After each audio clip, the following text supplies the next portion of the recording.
Labour, writing, "Labour is back, and given how things have been, I believe things can only get better." He went on to say, "We need renewed enthusiasm and optimism in both tone and in policy, and I believe that we're already seeing this through Keir Starmer and the team.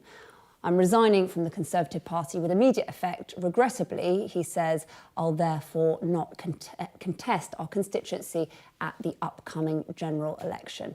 I spoke to him a few moments ago. Mark Logan, thanks so much for talking to us. Now, any MP defecting is a really big moment, particularly in the middle of an election campaign.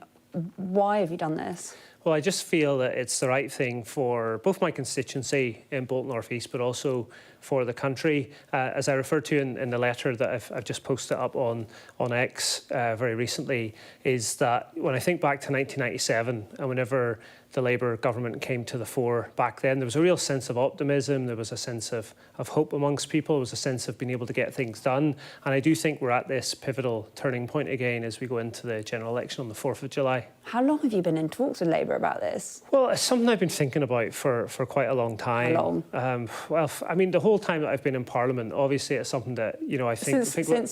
Quite often I have to, you know, consider what's the best thing for my constituency, best thing for the UK, what kind of sits with me best. And I think what I've discovered over probably the last 2.5 years, there was a colleague as well next door in Bury South, of course, crossed the floor to go to Labour, what was that, 2.5 years ago. And when that happened, there was a number of Labour MPs, the media, constituents, even friends would often come up to me and say, you know, when are you going to move across to Labour? Because maybe they felt as an outsider that some of the values that I hold perhaps fit better with the party. And have you been offered anything from Labour? No, not whatsoever. So I mean, the whole point of this was to make the decision today. Now that I'm not an MP, I've done soul searching for the last week and decided I'm not going to stand in the general election, nor am I, you know, standing or trying to find another seat for the Labour Party. I just think what a lot of people are going to be thinking is you have a majority of less than 400. Are you basically scared of the fight? No, not whatsoever, because I actually think in my constituency is that the election was still winnable. You know, if I was able to work there with volunteers and people across Bolton North East, and primarily Bolton North East is a very diverse community. We have a large part of my constituency feels very strongly about the issue of Gaza, and I've tried to be the voice for people in that community, in those communities over the last 7-8 months. I've been calling for an immediate ceasefire. I've been lobbying. You know, David Cameron as Foreign Secretary, the Prime Minister have made umpteen numbers of questions in the House of Commons, both written and oral. So I've been doing as much as possible for my constituents. But it just, like I said, it just came to the point where I felt that it was the right thing to do was for me to stand down. Someone else can have a go at trying on the campaign. But more so than that is calling for people to really consider the Labour candidate who's Kirith Whistle come this election on the 4th of July. I mean, just on Gaza, Labour have been criticised by some for not being tough enough with Israel. Some have praised David Cameron for being quite tough. Do you think Labour are the right party? Well, I believe that if there is a Labour administration from the 4th, 5th of July, is that they have the right people there in the mix. I think they'll have the right intention. Also from their backbench and second bench MPs, I think there's enough people there that have an interest. They have a specialism when it comes to Middle Eastern politics. So I do think Labour are going to do things a bit different. It's an opportunity to show leadership. The UK can show leadership with other like-minded countries, with other middle powers or great powers, both in the region and traditional European, North American partners also. But there's a real opportunity if we can show leadership and move to having reconstruction that benefits the people of Gaza, and also making sure that Israel is secure and safe. OK, I'm just hearing that there's some rumours going around that you've been lobbying Number 10 for a peerage. Is that right? Absolutely not. So the whole thing, so obviously... categorically deny that, yeah? Well, absolutely, that's not what's been happening. For me, the decision today has been all about whether or not I'd be standing as a Conservative MP or backing Labour, and I've gone for the latter. I mean, it's quite a turnaround, isn't it? These are your words. You called the PM smart, hardworking, a man of integrity. You backed him to be Prime Minister. Yes. it's an incredible turnaround, given that you say you were thinking about defecting. I understand that. And I still think, as I said earlier on today, I think that the Prime Minister, Rishi Sunak, if he doesn't win going into this general election, is that he can leave office with his head held high, because I think all those things I said previously still stand. I do think he's a person of integrity. I think he is hardworking, but it's just a time for change. It's a time for optimism from a new movement, and I believe that's what the Labour Party is offering. Keir Starmer says he's a socialist. Are you a socialist? Well, I mean, it depends who you ask, right? And I think the great thing with the Labour Party today is that it's a broad church, that it's incorporating people from the right of politics and also from the left of politics. So it depends. You know, I think as people, depending on the issue, depending on your mood sometimes, depending on the part of your lifetime, I think that we all move around in that sort of political compass. I guess you must think the party is moving to the right if it's attracting people like you. Well, I think that the party has decided that it wants to govern. It has the ideas, it has the energy, and it's got a great team in place. I think a lot of people in the cabinet, do you think it's moving ministers. To the right? No, I think it's incorporating, as I said, a broad church from across the piece, and they're going into the 4th, 5th of July, hopefully winning, forming an administration and being able to do new things. Like, obviously, Labour have talked about having 40,000 GP appointments every week. We're also looking at recruiting more teachers into the education system. And I think those are all things that have to happen as soon as possible. You're a Brexiteer. That's what's really interesting. I mean, do you think Labour is now the party of Brexit? Well, I think the UK, obviously, since the vote happened in 2016 and thereafter, that we've moved on from those discussions almost a decade ago now when the vote happened around Brexit. And I think we deal with the environment that we have. It's very important. I think, actually, Labour, when it comes to power, if it does come to power, is going to be in the situation where it does have a lot of expertise and interest in furthering the UK's relations with European partners. And that's important when we're in a world and a climate where things are more, dark than ever. They have been in recent decades, is that we work with like-minded countries and we work with countries on security, national security, to make sure that we deal with the challenges of today. You seem very kind of comfortable and confident with your decision, but in your letter you said it took a bit of soul searching. It did. It took time. How painful was this as a decision to make? Well, the difficult thing was obviously that the people locally in Bolton and also in the party, Conservative Party here at Westminster, that I'd got on and called friends and still do call friends, and those that have volunteered and helped out on campaigning, and where I've helped them campaign as well, is that's a very difficult thing to do, because, like I said, since the snap election was called a week ago, that's all day, every day I've been toiling with this, is what's the best thing to do. And, ultimately the choice that I've made isn't because I'm opposing any of those people that have helped me along the way, but it's more just the overall movement. And as I said, going back to 1997 and looking now in 2024, I do think Labour's going to offer people hope. They're going to offer opportunity, and I think that's a better politics to be in, not one of fear, one of hope. You're voting for something, not against something. And what's next for you now if you're not going to stand? Well, I've got a bit of time now to think through and try and pursue some outside interests. So we'll see what the next kind of few weeks and months hold. All right, Mark Logan, thanks so much for talking. Thank you so much. Now, as I said at the start of tonight's programme, the row over the treatment of Diane Abbott has been deepening. Sir Keir Starmer is being accused by his predecessor, Jeremy Corbyn, of organising a purge of the left-wing MPs from the party. The former Labour leader spoke to our political correspondent, Serena Barker-Singh, a little earlier. The one thing they all have in common, the people that have been purged, is that they're on the left of the party and have all spoken out in favour of an immediate ceasefire and permanent ceasefire in Gaza. Well, Labour say that there's problems with, the process. They said Pfizer liked tweets that were not becoming of a Labour candidate. So that's what they would say. Liking a tweet, we don't even know which tweet it was or whose tweet it was. That seems to me a bit thin. And the Labour Party's procedures ought to be more robust and more open than that. So you think it's Keir Starmer making these decisions? Yeah, well, as much as he claims that sometimes it's nothing to do with him and other times that he's made the decision, he better make up his mind what it is. I think the leader ought to be independent of the other processes, but he clearly is intervening all along the way. And just a reminder, this is a full list of the candidates standing in Islington North in the general election, and that is on your screen now.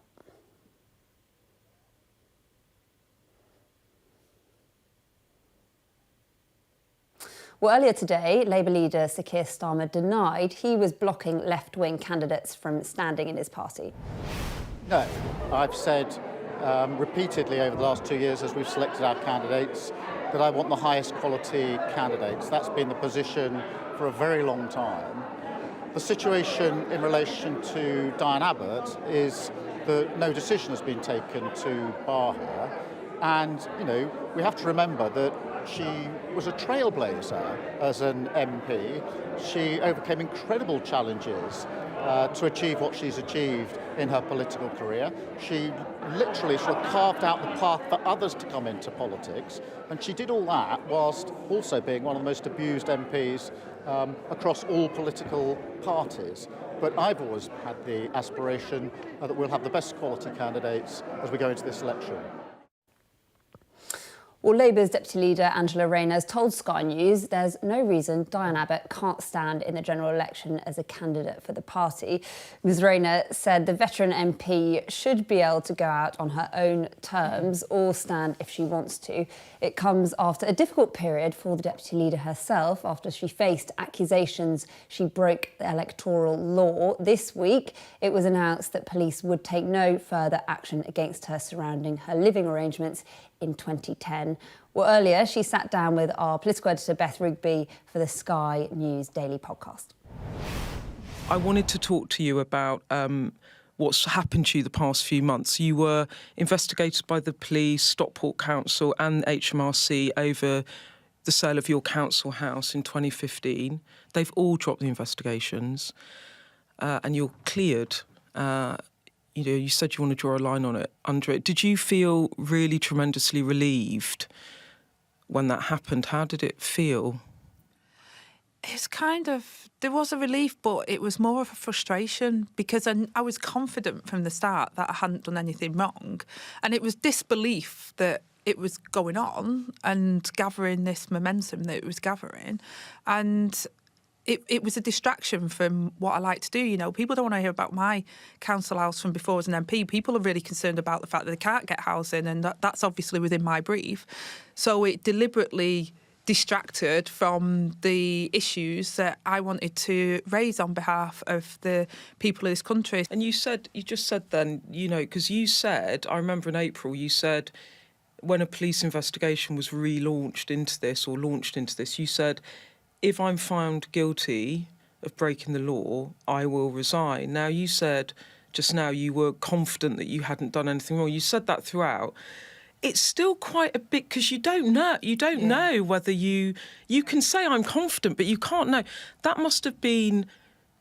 Was that quite a difficult thing to say and do? Were you worried that you, because once you said it, if they find anything wrong, you're gone. Yeah. That's it. Yeah, and I knew it was the right thing to do because Keir has made it absolutely clear that the Labour Party is a changed party and for the service of the country. You can't turn around to the country and say, I'll break the law and then I'll just carry on. You can't do that. You know, people have to have confidence in that you are going to abide by the law that we are enacting and that we're going to do the right thing. But you can't have known that you would have been cleared. Well, I was confident that I'd not done anything wrong because the idea that the police were investigating me. You know, the estate I grew up on was quite a rough estate where I grew up. And, you know, for the police to be, that's like quite a thing. For a working class person to have the police onto you, it taints you. It's like, gosh, am I a bad person? And people think, oh, she's up to no good. And that was difficult because I've always tried to do the right thing. I've never tried to, I've never been in trouble with the law. So you felt I might have been trouble before I was 16. I did shoplift once, but to caveat that. You've been benched a bit, but you're back. I'm back, and I'm powering up the battle bus. Have you got your own battle bus? I have got a battle bus. Has it got your name on the side? You'll have to wait and see. I'll let you on it. Okay, so you've got your own battle bus, an Angie Rayner battle bus is about to be unleashed. An Angie Rayner battle bus. Yes. Wow. You're going to love it. I'm coming on it. It's got a fridge. I wanted to ask you about something else going on in Labour at the moment, which is about Diane Abbott. Yeah. There is a lot of... It's very messy. Should she be able to stand as a Labour MP, Angie? What do you think? I don't think there's any reason why Diane can stand as a Labour MP. Look, she's gone through a process, and that's right, and I wasn't involved in that process because we have a complaints procedure and there was a concern raised. She apologised. As far as I've seen, that has been dealt with. The whip has told her that she's back on the whip, so she's back a member of the Labour Party, Parliamentary Labour Party. I don't see any reason why she can't be a Labour MP if that's what she wants to do. Is that what you would like to see happen? I'd like to see Diane go on her terms if she wants to, or if she wants to stay, then she should be able to stay. Diane's been a trailblazer, 37 years, first black female MP in Parliament, and she's shown people like me that you can be yourself. Like, can you imagine that when she walked into Parliament, she was the only face that looked like her? Can you imagine? I mean, it's challenging for someone like me to be in there from a working class background. Can you imagine how that was for Diane and what she's had to endure over that period? But she hasn't. She's been an inspiration for many. You don't have to agree with her politics, and me and Diane have famously disagreed on policy before now when I was in the shadow cabinet with her. But you've got to respect that she is a formidable representative for her constituents, and she's been an inspiration to many people who see that actually she has trailblazed, and now people from her background and people who look like her have a place in our politics, and she's been able to demonstrate that by you can see the difference on our benches. Do you think it's a purge of the left? Because that's what Diane said last night. I think he's trying to purge the left. You are of that wing of the party. You're there in a way to keep him honest, right, Keir? Yeah, I don't think Keir is acting in a factional way. You do have factions in the Labour Party. You get it in all political parties. But, you know, our party will only succeed if we're a broad church. And that means that actually we welcome people who didn't vote for us in 2019. Absolutely do, because we need to show them that the Labour Party is a change party. But equally, you know, we have diverse opinions across the whole political spectrum. And he said to me in an interview recently, I said to him, are you ruthless? And he did not even blink. He said, yes, I'm ruthless because I want a Labour government. Other people look at this and think it's ruthless because he is trying to get rid of left-wing candidates who might not just toe the Keir Starmer line after the election. Is he ruthless? I think he's ruthless in the sense of, you know, he wants to be governing for the country, and that's what's important to him. I think he's also ruthless in saying that people have to abide by the rules and people have to have high standards, and he's made that very, very clear, and that we're a changed Labour Party. My final question to you is, it has been... Diane did a big rally in Hackney by the town hall last night. I live in that community, and I actually bumped into a couple of people on the bus in today. They were asking me about Diane. Yeah. They said they didn't think it looked right. You've always been on the side of voters. I think that's, you know, you talk about how you want to be in the party to represent working class people. Do you think that the leadership should climb back down the ladder on this, let her stand, not alienate people who think, whether rightly or wrongly, that this is trying to push out a left-wing black woman from the party? Do you think that they need to bring her back in? Well, I know that Keir wouldn't want to interfere with blocking or not, and I know that Keir was on Sky yesterday, and he said that as far as he was aware, there is no blockage for Diane standing as an MP. So I would want to see her be able to carry on if she wants to carry on. She's dealt with the investigation. There's a line under that investigation, just like with mine. Then you move on. Well, Beth is with me now. We're going to ask you about Angela Rayner in a minute, but the big story of the day, another defection. I mean, I think we've seen 5 to reform to Labour in the last few months. That's not normal, is it? It is not normal, Ali, and it will, of course, be a blow to the Prime Minister. I mean, it benefits from the fact it's happening after Parliament has dissolved, so you don't get the anger bubbling in Westminster with MPs here feeling upset and angry about it. But yes, Mark Logan has defected. You did that interview with him there. I mean, he's got a tiny majority in that seat, but it comes on the back of Natalie Elphicke, more high profile, actually. She defected to Labour about small boats, saying the Prime Minister had betrayed people and broken their trust on not dealing with that. You then had Dan Poulter, a former minister and a doctor, saying he was defecting to Labour on the NHS. And then, of course, on the other side, only this week, Lucy Allen, the former MP for Telford, where Boris Johnson actually announced the 2019 party manifesto from that Brexit-facing constituency. She wants voters there to back reform, and of course maybe the biggest name of all, Lee Anderson, going to reform. So in terms of Conservative backers, they're splitting both sides, but I think for the Tory party now, they're fully in the campaign, and what you've seen in the first week is Rishi Sunak actually trying to shore up, for now, the right of the party with those offers on national service and then offers on the triple lock and more tax benefits, if you like, for pensioners. They offered a deal where they'll raise the bands at which pensioners start paying income tax. So they don't pay income tax on their basic pension. That could get 8 million pensioners up to 300 quid a year by the end of the next Parliament. So yes, defections, but I think now the Tories are fully into the campaign. They're trying to win back voters to the right and older voters from reform, perhaps, but obviously a big challenge with Labour, and they're still, according to our polls, 21 points behind. Yeah, it's really interesting. I've got to ask you about Angela Rayner as Yes. well. What is she up to? I mean, she says she sees no reason why Diane Abbott can't stand. Do you think she's at odds with the leadership here? Is she putting pressure on Keir Starmer? I actually think that this is a very significant story, what's happening in the Labour Party, because if you think about what's happened in the campaign this week, it has been a very slick operation. And those within the campaign have been saying to me, there will be a point where we have a wobble, something goes wrong, how do we respond to it? Well, that moment is here, and the way that they are responding is making it a bigger problem instead of nipping it in the bud.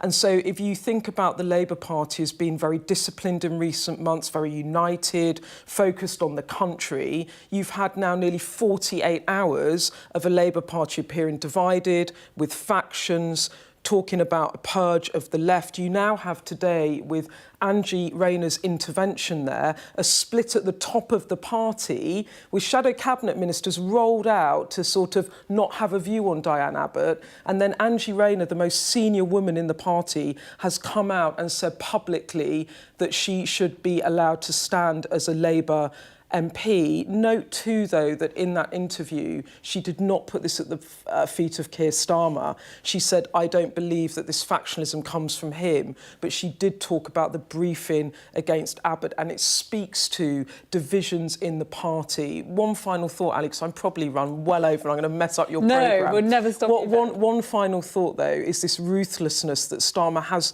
talked to me about. If you think about what happens after a general election, if Labour have a small majority, if he wins a majority but it's small, he does not want a big rump on the left of the party of 30 plus MPs blocking every single which thing he does. And so this purge of the left and putting loyalists into seats is part perhaps of a ruthlessness that is linked to how he wants to govern if he wins the general election. I think the danger is that it actually tips into just looking really nasty, particularly against a woman such as Diane Abbott, who is bigger than the constituency of Hackney and Islington and of Hackney and Stoke Newington, actually where I lived. I forgot where I lived there, because she represents so much more, and I actually think that they need to resolve it quickly, and I imagine that if they don't let her back, they might think that the news cycle will move on, but there might be a lasting tail, I think, with some voters over this. Thanks so much, Beth. As ever, Beth Rigby, our political editor. And the election is sure to dominate tomorrow's papers once again. We'll have our extended press preview and news review from 10:30 this evening with tonight's news and tomorrow's headlines. Joining us will be the Jewish Chronicle editor Jake Wallace-Simmons and the New Statesman's associate political editor Rachel Cunliffe. Right, let's bring in our duo for tonight. Wonderful duo we've got this evening, the former government advisor Mercy Muroki and former head of political strategy for the Labour Party, Greg Cook. Right, it's been a pretty big day. Mercy, let's start with you. How damaging are these defections, particularly in an election campaign? Yeah, I mean, look, I watched that interview he did with you, and I actually found I find it all very odd, actually. I find it odd that somebody who won a seat in a 29 general election, where he was obviously backing Boris, he was a Brexiteer, can now be saying, actually, Keir Starmer is the way forward. And what I also found weird in that interview there was that he didn't actually give any compelling reason why he has defected. He didn't criticise Rishi Sunak strongly. He actually said he stands by his comments that, you know, he's a decent, hard-working man. And he also said that he does believe the Conservatives have a chance of winning in this constituency, which suggests that he thinks his constituents probably are still somewhat in support of the Conservative agenda. So I just found it a very odd defection, unlike the other ones where there's been a very clear reason why those MPs have defected.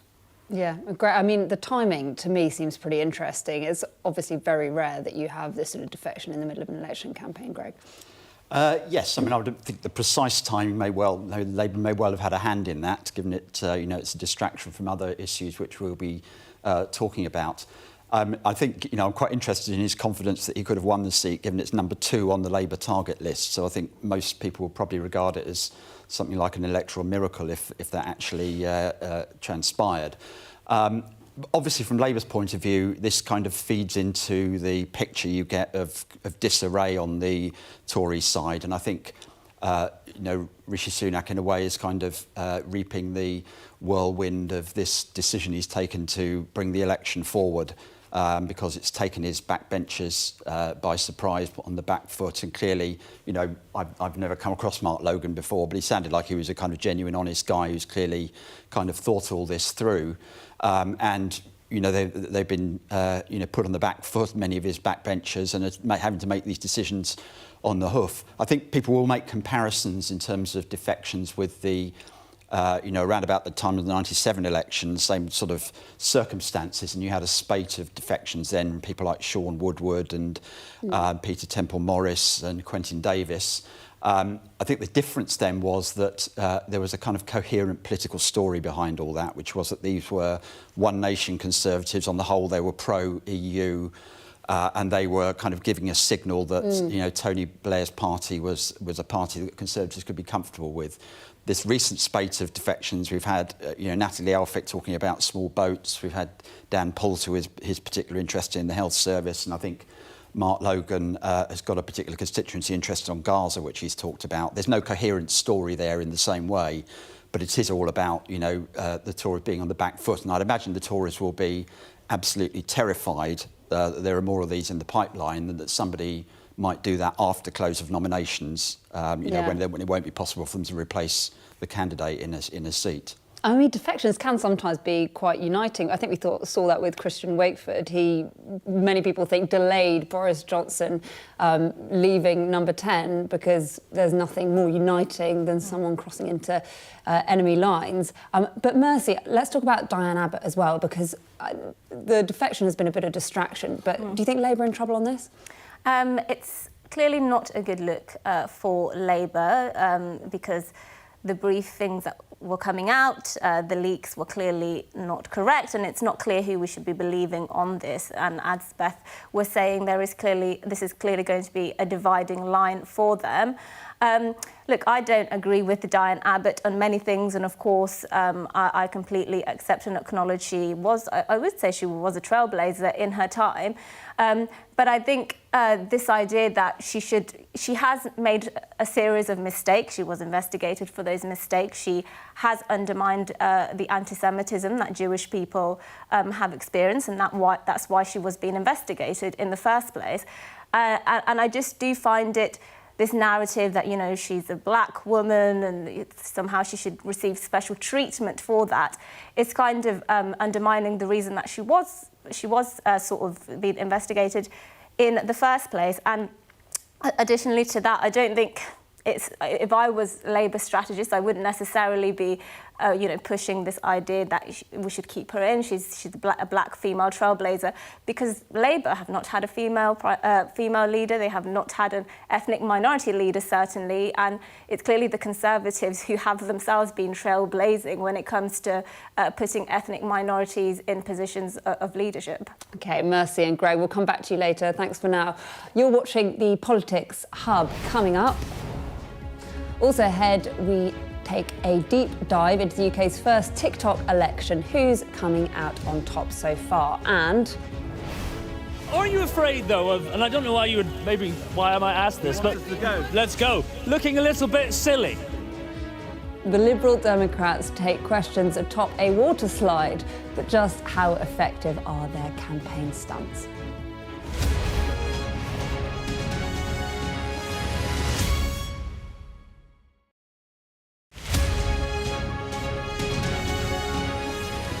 As we said last time around solid prediction, you asked a question whether you think the 6,000 feet drop in 5 minutes, was it a controlled descent? And my initial prediction was, I think it was a controlled descent. It's 1,200 feet per minute, and it's a usual maneuver for the pilots to escape the area of turbulence. So yes, I would say the drop wasn't the significant part, but it was the earlier drop, several hundred feet drop, where people get thrown up to the ceiling and then back down again. That was the way it caused a lot of injuries to the passengers without the seatbelts on. I would say after reading the initial investigation, I think the pilots have done what they are supposed to do. They've carried out the reasonable steps. They have made sure the aircraft is stabilized, they've got the seatbelt sign on. It's a split-second sort of incident, so the seatbelt sign is on. People may not have enough time to react to the seatbelt sign, but if they are always strapped in, it will be less of an injury, of an incident, I would say. It would do the highest G-force, I believe, it was recorded as 1.57 G, either plus or minus. But if you have to ask me if you compare that to a roller coaster ride, the highest you can experience is actually up to 6 G. Although you are securely strapped in, but you can still feel the impact, yes. It has nothing to do with the weather condition. Just make sure you're safely strapped in, because turbulence can just happen in a split second. So first, respect the seatbelt sign, and if the seatbelt sign is not on, if you can, make sure you're securely fastened the seatbelt, and at least that will save your life.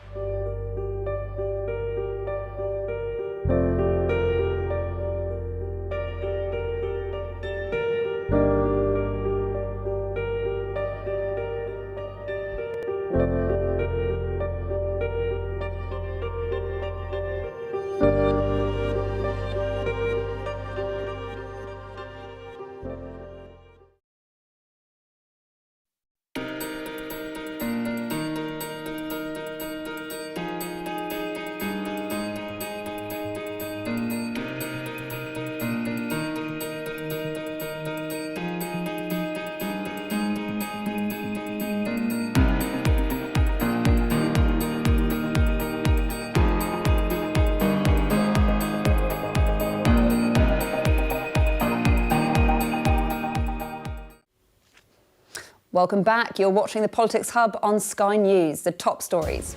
Conservative Mark Logan has defected from the Conservatives to Labour, saying Starmer's party is back and that things can only get better. Meanwhile, Keir Starmer's denied he's behind a purge of the left wing of his party after 3 candidates are stopped from standing at the election. And the Tories have accused Labour of flip-flopping over tax after they changed their policy on VAT. You can stay up to date with all the goings-on during the election campaign on our Politics Digital Hub. Just scan the QR code at the bottom of your screen. Among the other stories we've been covering that you can read about today, our Bench Across Britain series, where Sky's home editor Jason Farrell takes a familiar piece of parliamentary furniture across the country to find out what voters want from this election.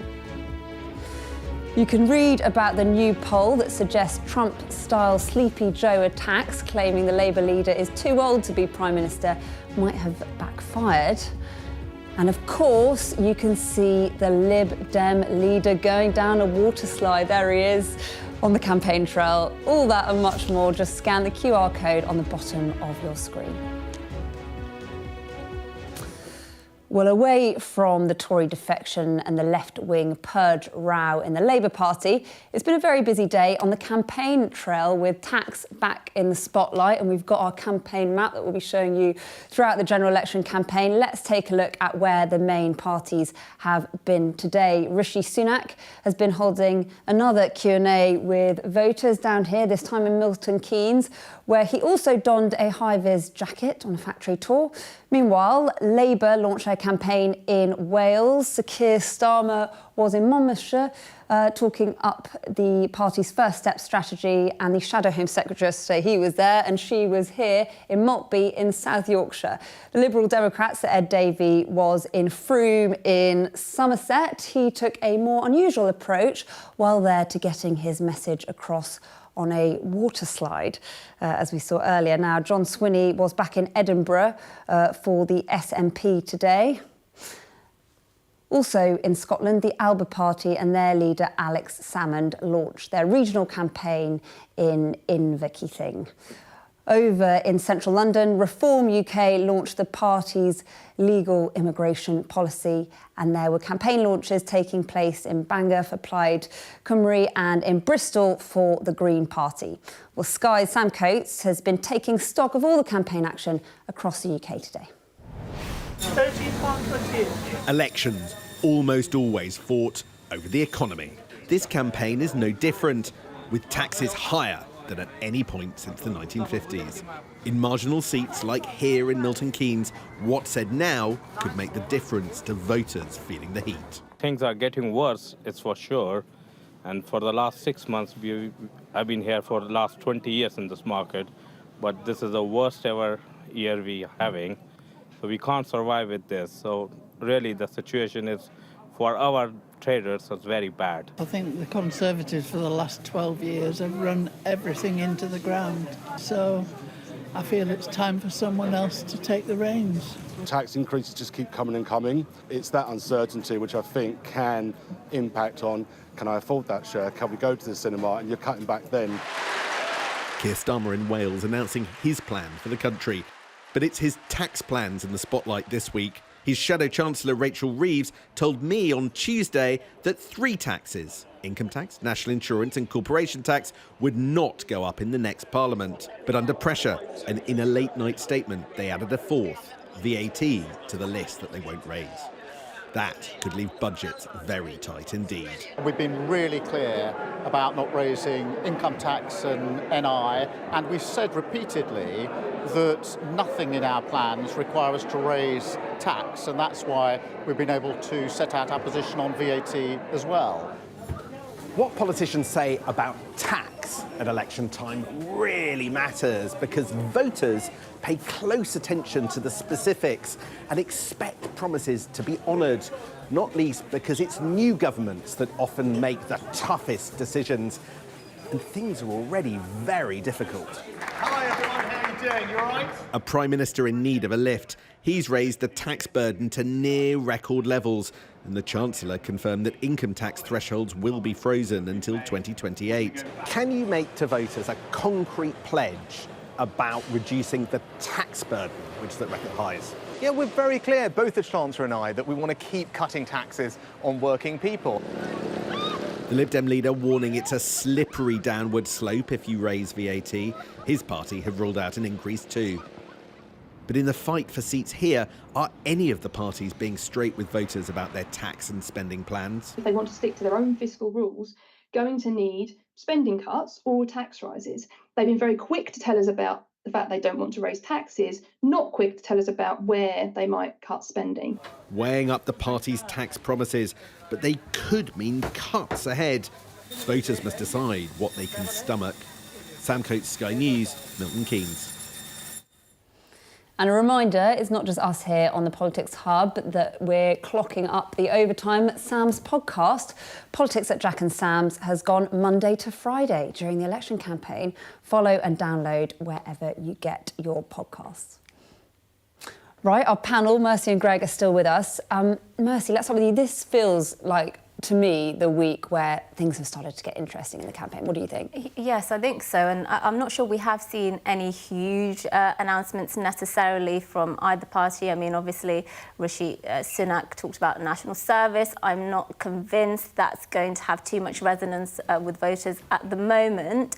However, what I do find interesting is that I think voters are going to find it quite hard eventually to distinguish between the Conservatives and Labour. I mean, we've heard a lot of talk already about how Labour are kind of trying very hard to move the party to the right, not to the right necessarily, but they're trying to move to the centre at least and trying to purge the left. And I think the policy platform they have on tax and other issues is more or less practically indistinguishable from what the Conservatives have been trying to do and are trying to do already. So I think that's a problem they might face. However, I think it's fair to say that regardless of political colours, all parties come in promising various things on tax, and they always end up breaking it. They always end up raising tax when they said they wouldn't. So actually, I'll find it very surprising if Labour get into power, despite all the promises they're making, they will be able to actually do that, given the state of the public purse. Greg, is Mercy right? Is it becoming quite hard to distinguish between the two parties? Well, I think, it's many years now since either of the two main parties promised they were going to put up income tax. I think, and, on the Labour side, I think what scarred them was the 1992 election when they produced a shadow budget where they promised to increase national insurance to pay for their pledges, which they, felt had the virtue of honesty, but actually ended up with them getting slayed by the Tories' advertising campaign. And Labour strategists believed that was the reason why they lost that election. And so in the next election, there was a pledge not to increase income tax, and that's really now off limits. And the same with VAT, which, is a bat which the two parties try to, play against each other in every election. And again, no party's ever going to concede they're going to put up VAT. And they used to have this formulation that they have no plans to do so. Labour, obviously, I think, feels they need to clarify, they specifically won't do that. Otherwise, it's going to be used as a tool against them. And so I think what both parties are kind of shifted onto the ground now, they've realised that, taxes have to be raised by stealth means, by freezing thresholds and things like that, and you get into arguments about wealth taxes on the Labour side or inheritance taxes on the Tory side, or the bigger issue of the fact that you actually raise more money by getting growth in the economy. So that's what things are going to be focused on rather than rates of income tax. And I think the context is the deep cynicism the public would have about any pledges that are made on income tax anyway. Right, thank you both. We'll come back to you later. Coming up next on the Politics Hub. Are you afraid, though, of, and I don't know why I might ask this, but let's go. Looking a little bit silly.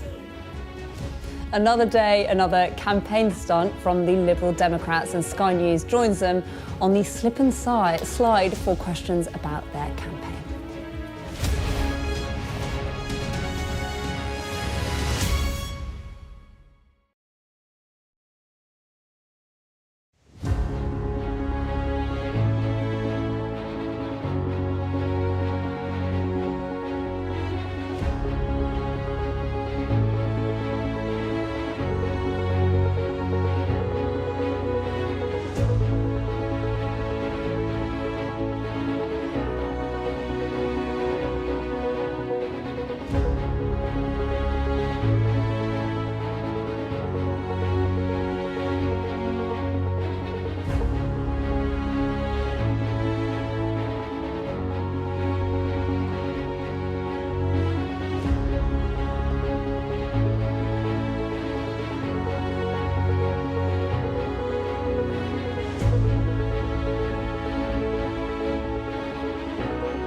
Hello, welcome back. Now, while traditionally politicians may compete for TV airtime and newspaper column inches, this year we'll see the major parties square off on social media to try and connect with voters.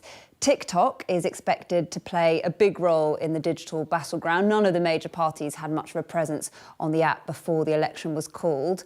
Now they're racing to build them on the fly. Our online campaign correspondent Tom Cheshire has been taking a deep dive.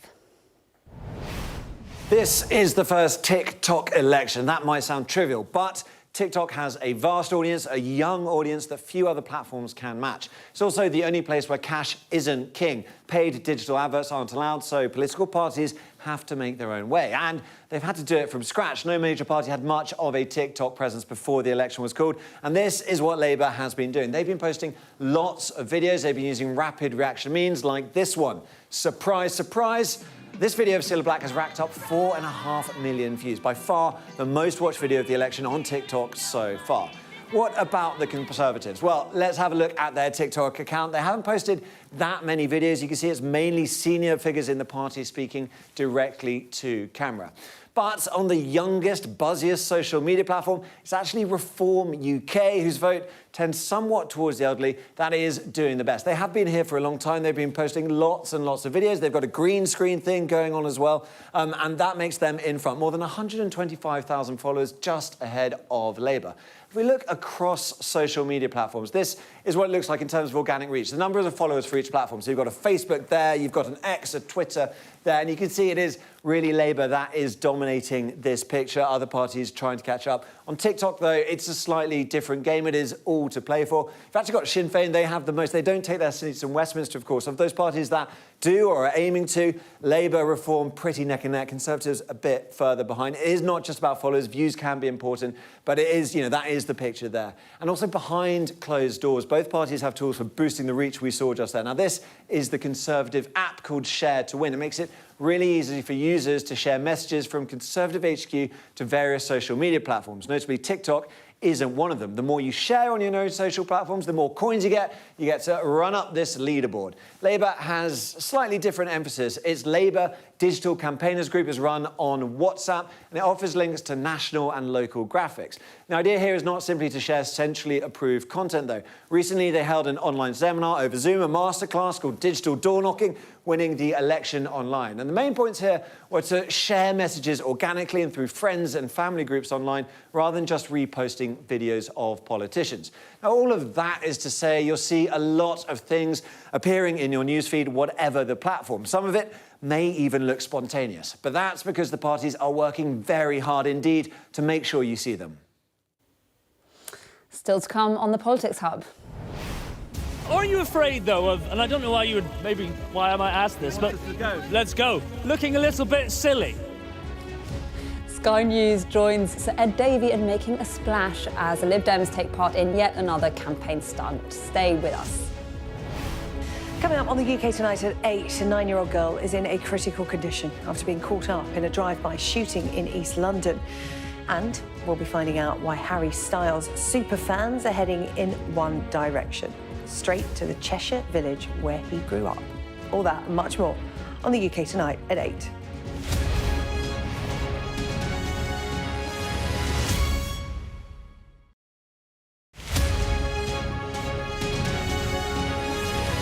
I'm Martha Kellner and I'm Sky's US correspondent. I've seen people who believe and strive for the American dream, even in the face of disaster.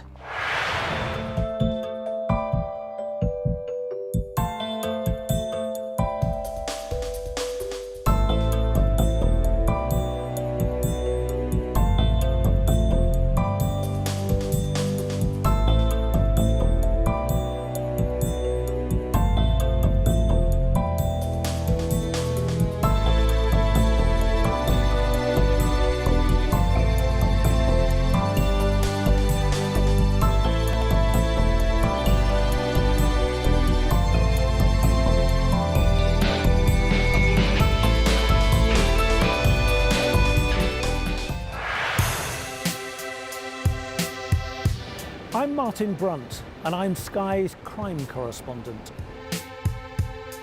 My most memorable story was, and still is, the disappearance of Madeleine McCann. Please, please do not hurt her. Please give our little girl back.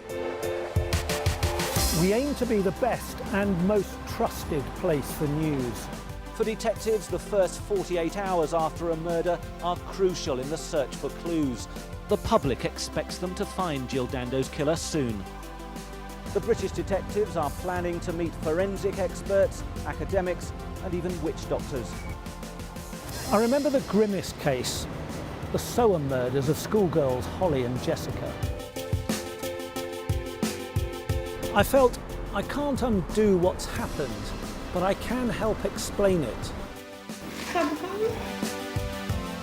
Ian Huntley was arrested and charged within a fortnight of the murders. I've never murdered anyone, I've never raped anyone. What am I in jail for? The parole board has to decide if Bronson needs to be kept locked up for the safety of the public. My biggest challenge was to persuade a jailed diamond thief to answer my letters. Martin Brunt, Sky News, at the Old Bailey.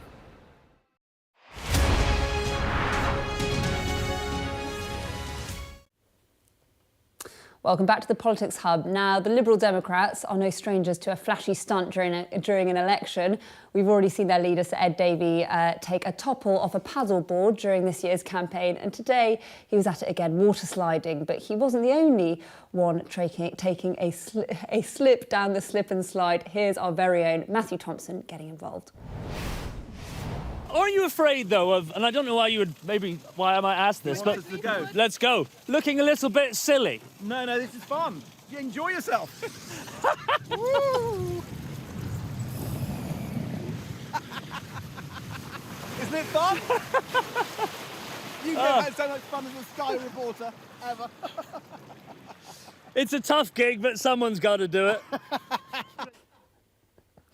Well, just to add on a more serious note, Sir Ed was unveiling his party's plans for a mental health professional to work in every school as part of their campaign.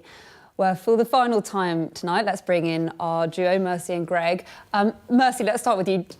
Obviously, it's fun to watch, but do you think these Lib Dem campaign moments work? Well, no, I don't think they do, to be honest. It's not very gracious, I would say, sort of trying to do an interview sliding down a blow-up slide, water slide. But actually, it's interesting because, of course, we've been talking about the big policy announcements during the campaign. I can't actually think of a single big policy announcement. But it does get us talking, doesn't it? Well, it does, but it would be nice if actually they would focus on telling us what it is they're going to do and then perhaps do this sort of thing on the periphery. Because, you know, they do still have some presence, albeit a much smaller one than they used to, in Parliament. So they will be holding the government to account, presumably, at some point. So it would also be nice to see some more serious sides as well. Greg, what do you think? Are you as downbeat on the Lib Dem election stunts? Well, I mean, obviously the stunts got us talking about them, so it serves its purpose in that way. I don't know if it was deliberately meant to kind of remind us all of William Hague and his baseball cap, you know, which was, universally regarded as disastrous, but maybe not for the Lib Dems because no one expects him to be Prime Minister. I think the serious point is that the Lib Dems are really struggling to, express a reason why anybody should vote for them and what their positioning is on the big issues. I mean, I did notice, for example, that one of the things he did say today was, like the other parties, to rule out income tax increases. Now, in the past, the Lib Dems have made a virtue of having a penny on income tax because they said they were the honest party that stood above the others and perhaps had some success with that. But I think, having hitched their sail to the mast of remaining in the EU, in this election, they really haven't found a position for themselves yet. OK, so not much love for the slip and slide from our panel this evening. Thank you so much for joining us. Right, that's it from us tonight. Up next, it's the UK Tonight with Sarah Jane Me. I'll see you tomorrow at 7. It's going to be me all weekend as the countdown to the election continues. But for now, from all of us on the Hub, have a lovely evening.